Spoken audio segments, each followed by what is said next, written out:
Séance hésitante aujourd'hui avec des investisseurs qui se sont montrés peu enclins à prendre des risques avant un discours du président de la Fed. Et puis sur le front géopolitique, le contexte reste incertain, même si la rencontre entre Donald Trump et son homologue russe Vladimir Poutine n'a pas donné lieu à une escalade de tensions et s'est même révélé plutôt positif puisqu'aucune sanction à l'encontre de la Russie n'a été évoquée. Au final, le CAC clôture donc en légère hausse grâce à Wall Street et grappille donc 0,24% à 5 422 points. Du côté des valeurs, le secteur de la grande distribution a brillé en bourse aujourd'hui avec Carrefour et Casino donc, qui se distinguent parmi les meilleures performances. Les deux enseignes sont soutenues par les bons résultats dévoilés par Casino qui a nettement accéléré la cadence au deuxième trimestre, notamment en France, ce qui a rassuré les investisseurs. Le groupe s'est par ailleurs montré confiant pour ses résultats semestriels sans pour autant apporter de précision sur son objectif de résultat opérationnel courant. Rubis en revanche est lanterne rouge du SBF 120. Le titre passe sous la barre des 48 € après une baisse donc de plus de 8%. Le titre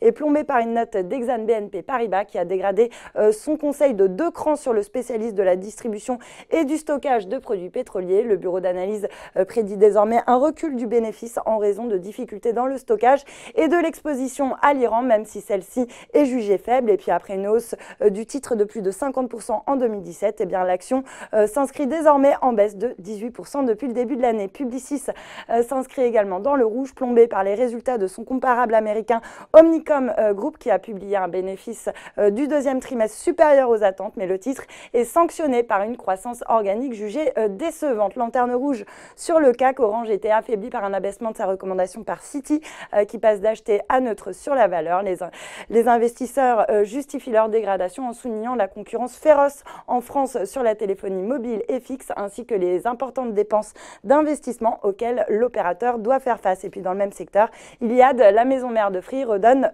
plus de 3%. Enfin, le secteur des matières premières profite de rachats à bon compte après avoir corrigé ses dernières séances.